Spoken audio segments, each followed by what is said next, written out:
आजच्या या पत्रकार आणि मित्रपरिवाराच्या वतीने आयोजित सत्कार सोहळ्यासाठी उपस्थित असलेले व्यासपीठावरचे सर्वच माझे बंधू मित्र, धाराशिव जिल्ह्यातल्या वेगवेगळ्या वर्तमानपत्राचे आणि वृत्तवाहिनीचे प्रमुख मित्रबंधू, आमच्या भगिनी आणि विविध सामाजिक संघटना संस्था यांच्या माध्यमातून आपापल्या क्षेत्रात काम करत असलेले सगळे मान्यवर, खर तर इतका आगळा वेगळा स्टेज मी साधारण 1998 पासून भारतीय जनता पार्टीचं काम करतो. 1998 ते 2025 असं साधारण 27 वर्षामध्ये या पद्धतीचं व्यासपीठ मला कधी बघायला मिळालं. आणि मला वाटतं जसं मला बघायला मिळालं नाही, मला पाहायला मिळालं नाही, तसं शहरातल्या पण खूप जणांना असं व्यासपीठ पाहायला मिळालं नसावं. कारण व्यासपीठावरची सगळी आपण प्रमुख मान्यवर जर पाहिली तर दैनंदिन ज्यांच्या बरोबर आपल्याला वैचारिक लढाई लढायची आहे, विचारधारेची लढाई लढायची आहे, ज्यांच्या बरोबर आपल्याला कर्तृत्वाची लढाई लढायची आहे, ज्यांच्या बरोबर आपल्याला लोकशाहीने दिलेल्या अधिकाराचा वापर करून निवडणुकीची लढाई लढायची आहे, अशा सगळ्या लोकांची चेहरे इथं आहेत. आणि हे सगळे महेशजींनी सांगितल्यावर म्हणजे मला काल आणि परवा 2 दिवसामध्ये फक्त पत्रकार संघांतर्फे तुमचा 1 to 1 असं गेट टुगेदर आपल्याला करायची इथपर्यंत हे माहित होतं. परंतु आता आल्यानंतर मला त्यांनी सांगितलं की आपण शहरातल्या प्रमुख अशा सगळ्या लोकांना एकत्रित बोलवलंय. मला असं ऐकल्यावर असं 1 मिनिटासाठी बरं पत्रकार आहेत नाही कसं म्हणायचं, तुम्ही असं का केलं असं पण म्हणू शकत नाही. पण मी जरा 1 मिनिटात सावरलो, म्हणजे ठीक आहे हरकत नाही, आता महेशजीने केलंय, बाबा हे सगळी टीम आहे तर चांगलंच असणार. आणि त्यांनी मला सांगितलं की दत्ता तुझ्या कार्यक्रमाला सगळ्यांना आम्ही बोलवलं तर प्रत्येक जण येतो म्हणाला. कोणी असं मला काहीतरी चौकट आहे आणि मी त्या चौकटीत कसं बाहेर जाऊ किंवा मध्ये असं कोणी म्हणलं नाही. तर मी फक्त भगवान श्रीकृष्णाचे आणि छत्रपती महाराजांचे आभार मानू शकतो. याच्या पलीकडे माझ्याकडे काहीच नाही. ही सगळं त्यांच्या संस्कारातनं किंवा त्यांना जितकं समजून घेतलंय त्यातनं निर्माण झालेलं हे वर्तन असू शकतं की लोकांना वाटतं की याच्यासोबत आपण असावं किंवा हा आपल्यासोबत असावा. तुम्ही पहा, जनरली एक नेचर असतं प्रत्येकाचं. म्हणजे ज्याला शेतीची आवड आहे का नाही, तो कायमस्वरूपी त्याच्या डोक्यामध्ये त्याच्या बोलण्यामध्ये कायमस्वरूपी शेतीची अवजारं, शेतीची मशागत, शेतीतली उत्पादनं, शेतीचं बियाणे, शेतीतले पाणी, शेतीतली जनावरं, त्याचे 100 शब्द जर आले तर 100 शब्दामधले 80 शब्द शेतीविषयक असतात. कायम त्याच्या डोक्यामध्ये ते असतात. एखाद्याला व्यायामाची आवड असेल प्रसन्न भैया, तर तुम्ही बघा आपल्या शहरात असे काही 2-4 लोक आहेत ज्यांना व्यायामाची आवड आहे. दुपारचे 2 जरी वाजले तरी त्यांच्या अंगातला ट्रॅक सूट आणि पॅन्ट निघत नाही. ते कायम त्या व्यायामाच्या मूडमध्ये असतात. एखाद्याला जर उद्योगाचा नाद असेल की नाही, त्याला काही भेटलं तर ते तुम्हाला सांगतो भेटत होतं, तुला माहित नाही मी अहमदाबादला गेलो त्या MIDC 10,000. म्हणजे एक अशी ज्याला ज्या क्षेत्रामध्ये आवड असते ना तसं त्याचं नेचर बनतं. मला जसं कळत आहे,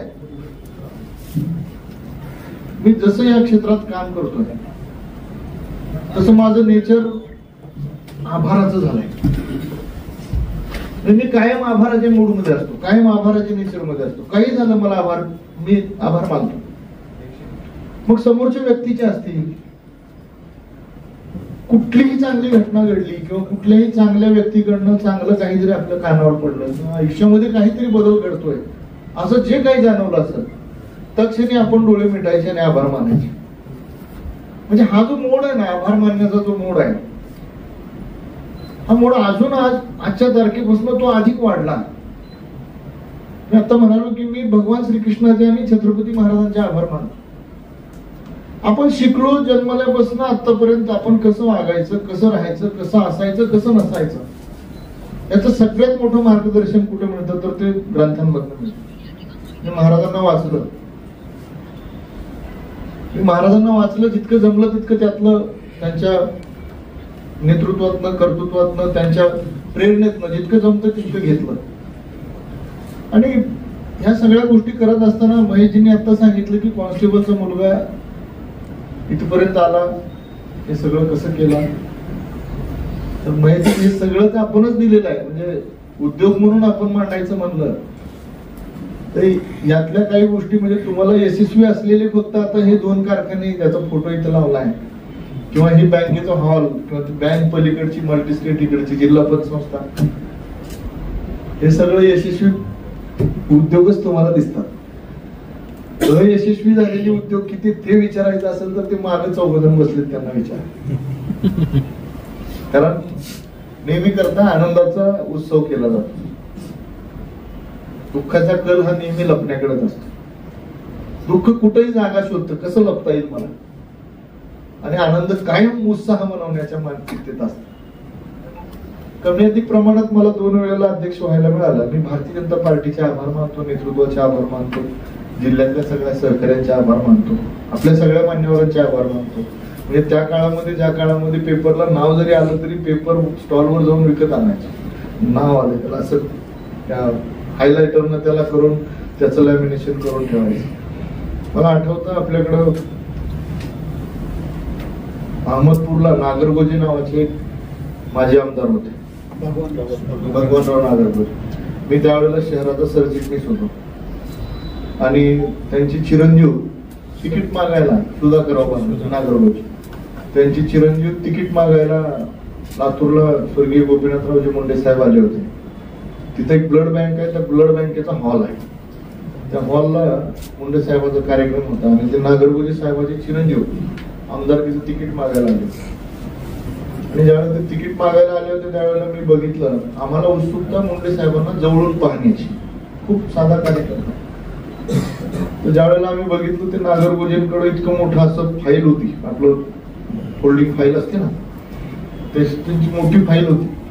आणि एक फाईल घेऊन एक जण गेलेला, दुसरी फाईल घेऊन दुसरा गेलेला, आणि त्यांनी त्या फाईल मध्ये काय, मला असं वाटलं की इतकं मुंडे साहेबांना काय घेऊन चालला असेल फाईल असं. आणि पुढारी माणूस आहे, असं काही SP कलेक्टर तर दिसत नाही कपड्यावरून. उत्सुकतेने मी त्यांच्या मागे गेलो आणि बघितलं तर स्वतःची नावं छापून आलेले किंवा स्वतः केलेल्या आंदोलनाचे कात्रण फोल्डिंग फाईल मध्ये दाखवून मुंडे साहेबाला ते दाखवत होते की हे बघा मी इतकं काम केलं, तुम्ही मला तिकीट दिलं पाहिजे. मला तेव्हापासून कळलं की पेपरमध्ये नाव पक्का आलं पाहिजे. मी म्हणलं नाव आलं पाहिजे, हे असं दाखवावं लागतं, म्हणून पेपरला नाव आलंच पाहिजे. पण आत्ताची परिस्थिती, तेव्हाची परिस्थिती खूप आम्हाला कधी वाटलंही नव्हतं की मी सत्ताधारी पक्षाचा 2 वेळेला भारतीय जनता पार्टी सारख्या नेतृत्व असणाऱ्या पार्टीचा अध्यक्ष म्हणून. पण जे सुरुवातीला मी सांगितलं त्याच मानसिकतेत आपण कायम आभाराच्या मोडमध्ये राहिलो. काही घडलं, आभार आहेत, मग ते परमेश्वराचे असतील किंवा त्या विषयात मदत केलेल्या व्यक्तीचे असतील.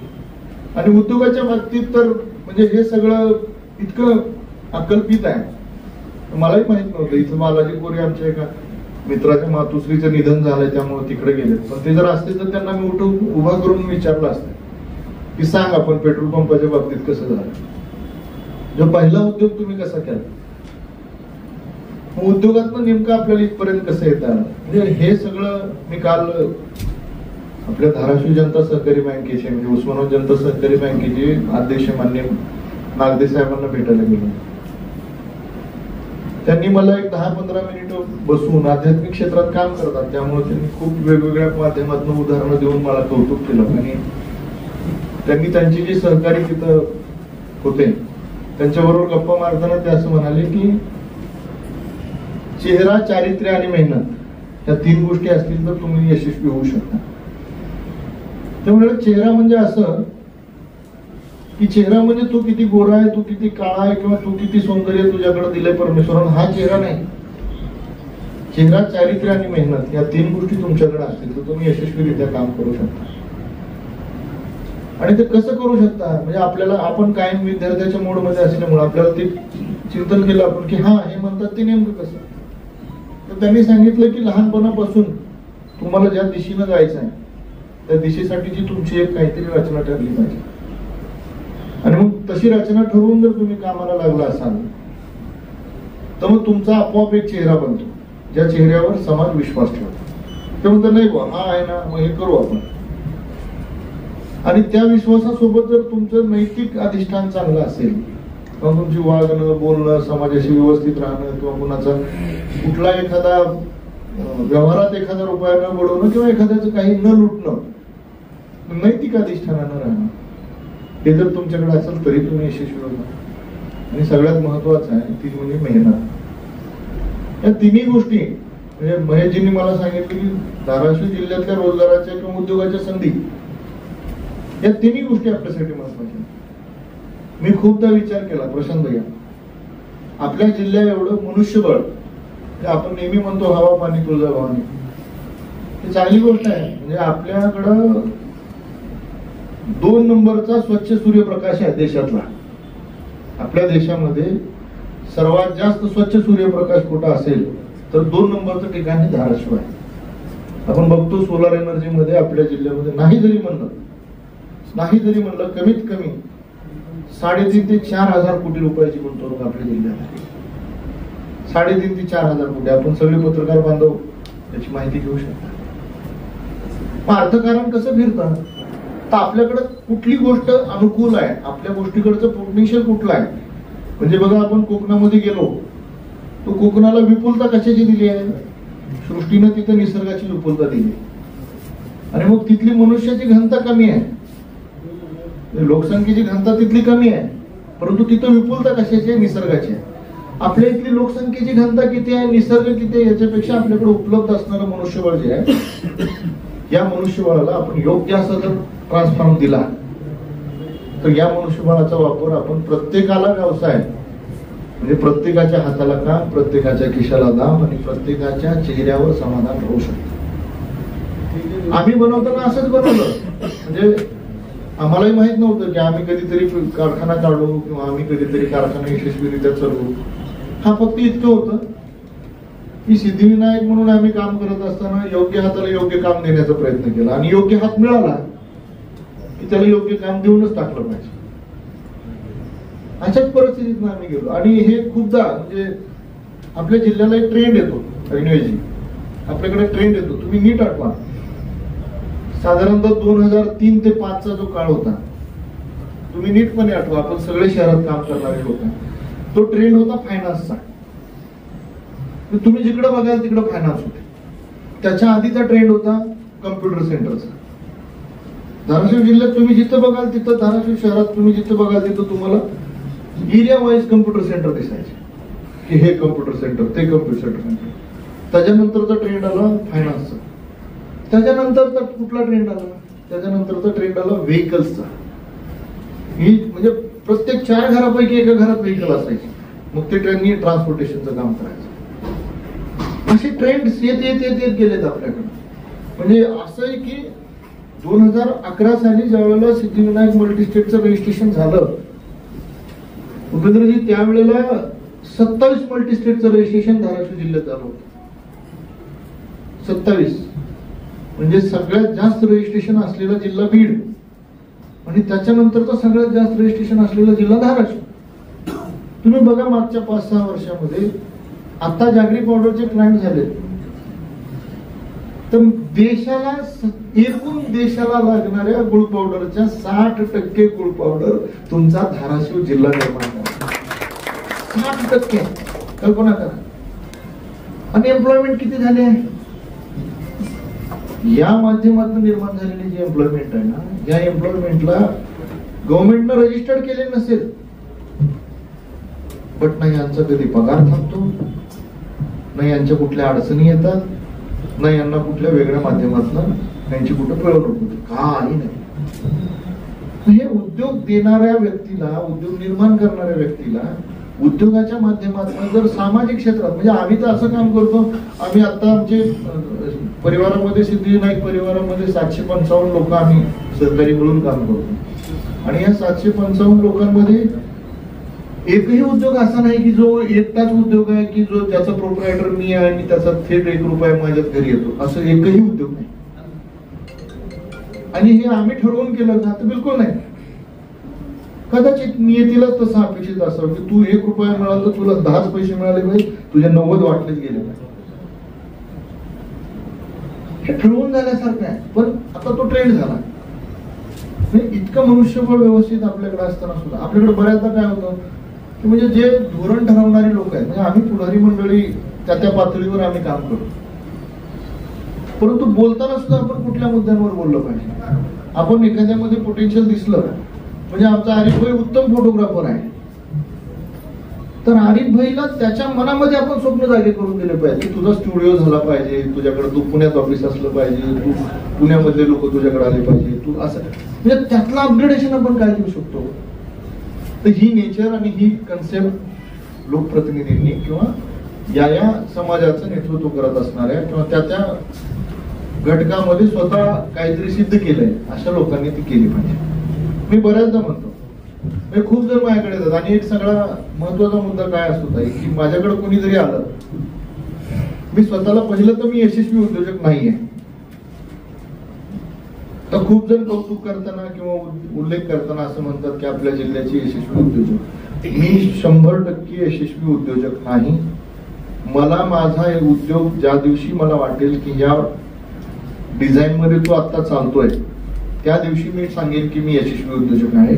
आजच्या तारखेमध्ये उद्योग निर्माण केलेला आणि त्यात यशस्वी होण्याचा प्रयत्न करणारा उद्योजक म्हणून मी आहे. कारण मला यशस्वी उद्योजकाचे मापदंड वेगळे. बघा कसं होतं ना, की समजा आपल्याकडं खूप चांगला लिहिणारा तुमच्यातला एखादा बांधव आहे, खूप चांगलं लिहितो, खूप म्हणजे अगदी त्याचं वाचन आपल्याला उरकत नाही, त्याच्या प्रत्येक शब्दाचा अर्थ लावायला आपल्याला 2-5 मिनिटं लागतात, इतकं छान लिहितो. म्हणजे त्याचा अगदी 1.5 कॉलम जरी वाचायचं म्हणलं तरी आपल्याला मेंदूला पार अगदी एकाग्र व्हावं लागतं. खूप छान लिहितो. आपण त्याचं कौतुक करताना काय म्हणतो, इतका छान लिहितो ना, हा पी साईनाथ सारखाच आहे. त्याची गुणवत्ता त्याच्यापुरती छान आहे ना, त्याला पी साईनाथ बरोबरच परफॉर्मन्स पेक्षा त्याच्यासाठी तो छानच आहे, तो चांगलंच काम करतोय. तुम्ही यशस्वी उद्योजक आहेत. म्हणजे यशस्वी उद्योजकाची व्याख्या काय असते की एकूण तुमच्या गुंतवलेल्या भांडवलाच्या रचनेमधली तुमच्याकडे निर्माण झालेली गंगाजळी ही तुमच्या गुंतवलेल्या भांडवलाच्या 50% ज्या दिवशी तुमच्याकडे असेल त्यावेळेला तुमचा उद्योग यशस्वी आहे.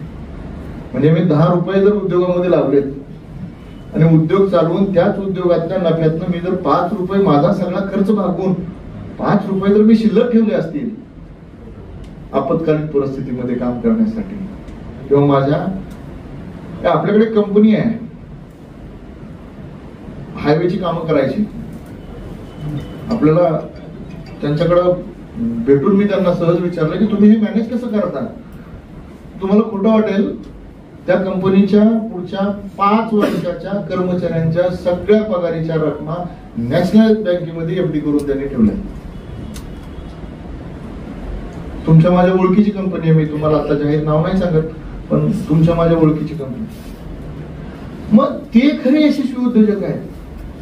आज कोविडच्या कालावधीमध्ये आम्ही ज्या वेळेला काम केलं, कोविडच्या कालावधीमध्ये 3 महिन्याच्या वेतनाची रक्कम एकत्रितरित्या आम्हाला ज्यावेळेला द्यावी लागली, त्यावेळेला काय परिस्थिती निर्माण झाली उद्योजक म्हणून आपल्यावर. आणि ते तर देणं अनिवार्य होतं, दिलंही पाहिजे होतं, आम्ही दिलं पण.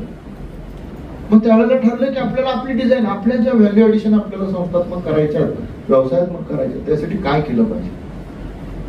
त्यासाठी ह्या 10 गोष्टी करायला लागतात. आणि सगळ्यात महत्वाचं काय की तुम्ही ज्या वेळेला त्या नेचरमध्ये येता, म्हणजे मी अग्निवेश, आम्ही मला वाटतं 2-3 वर्षापूर्वी ताजमहल टॉकीज जवळ आमची भेट झाली होती. आणि तिथे भेटल्यावर मी त्याला म्हणलं की आपल्याला एक कार्यक्रम करायचा आहे, 200-300 पोरं आपल्याला अशी तयार करायचे आहेत ना की 100% उद्योगाशिवाय त्यांनी काहीच केलं नाही पाहिजे. त्यातले 10 तरी तयार होतील.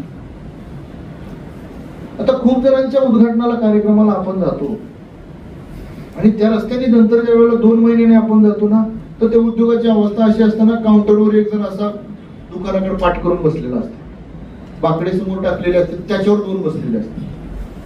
मालक तर आपला त्या मोबाईलवरच असते आणि दुकानातल्या मालाची अवस्था अशी तशीच असते. आणि ज्या बँकेने त्याला कर्ज द्यायचंय त्या बँकेचा मॅनेजर तिथे गेला तर त्याला नेमकं गिराईक आहे का मॅनेजर आहे तिच्या मालकाला नेमकं कळत नाही. तोपर्यंत त्यांचं व्यवसायाचं इन्स्पेक्शन होऊन पण गेलेलं असतं. आणि मग नंतर बोंब काय मारायची, नाही भरपूर प्रयत्न केले पण जमलंच नाही. जमेल कसं? उद्योग व्यवसाय करायचा आहे ना तर गाडून घेतलं पाहिजे. तुमच्या श्वासाबरोबर ध्यासाबरोबर तुमचं नातं जमलं पाहिजे. जेवढं प्रेम आपण सगळ्यात जास्त प्रेम कशावर करतो? आपल्या श्वासावर करतो. आपला श्वास बंद झाला, वंदे मातरम झाला. पण तुमचं तुमच्या श्वासावर जेवढं प्रेम आहे ना तेवढं तुमच्या ध्येयावर पाहिजे, तुमच्या स्वप्नावर पाहिजे. तुमचं स्वप्न होप माझं स्वप्न आहे की मला कायमस्वरूपी लँड न होताच असं हवेतच फिरायचं आहे. पण त्याच्यासाठी मी काय करतोय? आमचा आता मी मागच्याच 3-4 दिवसापूर्वी याच सभागृहामध्ये ज्यावेळेला कार्यक्रम झाला त्या सभागृहातल्या कार्यक्रमात त्या एका आमच्या ज्येष्ठ व्यक्तींनी सांगितलं की दत्ताभाऊ आज इकडं असतो, उद्या तिकडं असतो, परवा तिकडं असतो, इतका फिरतो तितका फिरतो, असा फिरतो. मी म्हटलं मी कायम फिरतो, मी तरी सुद्धा रोज तुम्हाला दिसतो का नाही? तुम्हाला महिनाभर झाला दत्ता कुलकर्णी दिसलाच नाही असं झालंय का? तर नाही. कारण आपलं कायम रुटीन काम इथं आहे. उद्योग करायचा आहे. तुमच्या डोक्यामध्ये जर एखादी कल्पना आली की मला बिस्लरीचा बाटलीचा उद्योग करायचा तर त्या रकमेचा अभ्यास करा की त्याच्यासाठी गुंतवणूक लागणारी रक्कम किती. त्याच्यासाठी जर साधारणतः 25 लाख रुपये लागत असतील ना तर त्याच्या 1% रक्कम इतरांनी तो केलेला व्यवसाय कसा केलाय, कसा चालतो, त्याच्यासाठी काय आव्हान आहे त्याचा अभ्यास करण्यात आला. आणि मग ते व्यवसाय ज्या दिवशी टाकला, समजा बिस्लरीचा व्यवसाय मी यावर्षी टाकल्या तर मला दुसऱ्या महिन्यापासून त्याच्यात इन्कम चालू व्हायला पाहिजे. हे 100% चुकीचं गृहीतक आहे. तुम्ही उद्योग टाकताना उद्योगाची जर समजा भांडवलाची तुमच्या एकूण बजेट किंवा कोटेशन तुमचं जर 25 लाखाचं असेल ना तर त्या 25 लाखासोबत तुमच्या दैनंदिन कुटुंबाला 1 वर्ष चालण्यासाठी किती रक्कम लागते हे पण त्या कॅपिटल कॉस्ट मध्ये ऍड करायला पाहिजे. नाही तर तुम्ही 1 महिन्यात उद्योग चालू झाल्यापासून दुसऱ्या महिन्यापासून त्याच्या भांडवलाचे पैसे घेऊन तुम्ही खर्चायला लागता. नफा तुम्हाला 4,000 झालेला असतो, कुटुंबाचा आणि तुमचा खर्च 20,000 झालेला असतो. खूप साऱ्या गोष्टी आहेत. म्हणजे आपल्याकडे सीएस यायला सुद्धा म्हणजे आले 2-3 महिने 2-3 जणांनी उद्घाटन केली, निघून गेली का? ती मानसिकताच नाही आपल्याकडं. आम्ही छत्रपती महाराजांच्या जयंतीच्या दिवशी आम्ही हनुमंतराव गायकवाड साहेबांना आणलो होतो. बीव्हीजी ग्रुपचे हनुमंतराव गायकवाड साहेब आपल्याकडे आले होते. हनुमंतराव गायकवाड साहेबांची विचारधारा, थॉट प्रोसेस कशी असेल, कसं मॅनेज करत असेल हे सगळं. मी म्हणलं साहेब तुम्ही काय वाचता? ते म्हणजे मी समरी वाचतो. समरी पूर्ण पुस्तक वाचायला मला वेळ मिळत नाही त्यामुळे मी समरी वाचतो. गरज आहे ते आपल्यासारख्या लोकांनी, आणि आपण जर पुढारी आहोत तर गरज आहे आपल्यासारख्या लोकांनी 1 पाऊल पुढे टाकण्याची. समाज आपोआप 101 पाऊल तुमच्या पाठीवर ठेवणार. 101 वेळ काय तर तुम्ही त्यांच्यासाठी आयकॉन आहे, तुम्ही त्यांच्यासाठी काहीतरी वेगळे आहेत, तुम्हाला ते फॉलो करतात. आणि आजचा ट्रेंड काय? आज तुम्ही आम्ही प्रशांत भैया ज्या कालखंडामध्ये शहरामध्ये जिल्ह्यामध्ये राजकारण सुरू केलं, आज मला 20-25 वर्ष झाली, तुम्हाला 20-25, इथे व्यासपीठावरच्या प्रत्येकाला 20-15-20 वर्षच्या पुढे गेलो. पण आजचा ट्रेंड हा रील्सचा ट्रेंड आहे. रील्सचा झटपट आहे सगळं. म्हणजे पेपरमध्ये बातमी छापून येण्यासाठी 8 दिवस लागायचे, आता 8 दिवसामध्ये तुम्हाला 8 लाख फॉलोअर्स कसे येऊ शकतात त्या लेवलला तुम्ही. हे सगळं असताना त्याला विचार नेमका कसा द्यायचा हे काम आपलं. आणि पत्रकार संघाचे खूप आभार मानेन, महेशजी असतील, चंद्रसेन बाबा असतील, सगळ्याच टीमचे, की हे सगळं तुम्ही मनावर घेतलं म्हणून हे शहरातलं म्हणजे पिक्चर ऑफ द डे नाही आहे. हा जो फोटो इथला असेल किंवा समोरचा असेल हा पिक्चर ऑफ द डे नाहीच आहे, हा पिक्चर ऑफ द सेंचुरी असेल. पिक्चर ऑफ द सेंचुरी की हे सगळे एका जीवाने एका ठिकाणी काम करतायत. ना नेता ना पक्ष ना विचारधारा, आले एका ठिकाणी 100% विचारधारेने आले असतील, काम करत असतील, सगळ्यांना सोबत घेऊन करत असतील, आपापल्या क्षेत्रात करत असतील. परंतु शहरांनी जिल्ह्यांनी ठरवून टाकलं की आम्हाला एका दिशेने जायचं तर काय होऊ शकतं म्हणजे एक उत्तम उदाहरण आजच्या या व्यासपीठातून दिसतं. बोलायला माईक सोबत असल्यावर आपण किती बोलू शकतो महेशजी. त्यामुळं आपल्या सगळ्यांसोबत जास्त गप्पा मारण्यापेक्षा आपण पण काही सूचना सुधारणा असतील तर मला सांगाव्यात. या अपेक्षेसह आपण जो माझा सत्कार सन्मान या ठिकाणी केला.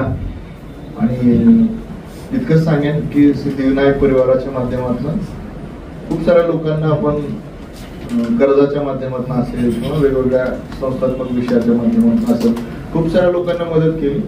आणि तो परिवार आजच्या तारखेमध्ये माझ्याकडं वेगवेगळ्या रचनेतून जोडला गेलेला तो जो परिवार आहे तो साधारण 42,000 लोकांचा आहे. 42,000. 42,000 संख्या अशी आहे की ज्या 42,000 लोकांचा 1 to 1 दत्ता कुलकर्णी बरोबर डायलॉग झाला. आयदर त्यांनी बँकेमध्ये ट्रान्झॅक्शन केलंय नॉर त्यांनी कुठल्या तरी इन्स्टिट्यूट बरोबर डिस्कस केलंय. आणि त्या 42,000 लोकांपैकी या शहरामधली संख्या 22,000च्या आसपास आहे. आपलं शहर जरी म्हणजे 1,00,000-1.5 लाख लोकसंख्येचं असेल पुढारी विचार करताना त्यातल्या मतदाराच्या संख्येचा विचार करतो. आणि इतक्या संख्येमध्ये सुद्धा सगळ्यात महत्वाचं हे आहे की ट्रेंड जो असतो लोकांचा या शहरातला ट्रेंड जो आहे तो ट्रेंड 100% सकारात्मक विचारधारेचा. म्हणजे वेगवेगळे अनुभव आम्ही एकावर एक आधारित आहे. म्हणजे आजच्या तारखेमध्ये परिवारामध्ये आम्ही बँकिंग चालवत असताना बँकेसाठी डिपॉझिट मागायला कधी कोणाकडे जात नाही. तुम्ही बघा सोशल मीडियावर टीव्हीची जाहिरात नसते, कर्जाची जाहिरात असते, ती पण सोनी तारांची. कारण आजची तारीख अशी आहे की 20 वर्षापूर्वी बँक काढली. 20 वर्षापूर्वी ज्या व्यक्तीचा अकाउंट माझ्याकडे होतं ती व्यक्तीच आज मोठी झाली आहे. त्यावेळेला तिच्याकडे 1,000 रुपये होते, आज तिच्याकडे 1 लाख रुपये आले. आणि ती 1,000 रुपये त्यावेळेला सिद्धिविनायक मध्ये होते, आता 1 लाख रुपये पण आता सिद्धिविनायक मध्ये होते. बँक मोठी होते म्हणजे काही वेगळं होत नसतं. बँकेसोबत असलेला, उद्योगासोबत असलेला, व्यवसायासोबत असलेला जो घटक आहे जो तुम्ही कनेक्ट केलेला आहे त्याची प्रगती ही आपोआप तुमची प्रगती असते. आणि खऱ्या अर्थानं मला म्हणजे 2 मिनिटं घेतो. खऱ्या अर्थानं माझा स्वतःचा विश्वास ह्या 2-3 गोष्टींवर आहे की सातत्यानं काम करणं, जितकं आपल्याला जमतंय किंवा आपल्याला जितकं पचतंय, थोडक्यात आपल्या मराठवाड्या भाषेत जितकं आपल्याला पचतंय तितकंच करणे. आणि सगळ्यात महत्वाचं सातत्यानं करणे. त्याच्यातलं सातत्य थांबलं किंवा सगळ्या 10 दिशात 10 वेगवेगळ्या पद्धतीने करू शकतात. भारतीय जनता पार्टीने मला दुसऱ्यांदा अध्यक्ष केलंय. आपल्या सगळ्यांच्या सत्काराचं निमित्त तेच आहे. पार्टीने मला अध्यक्ष केलं.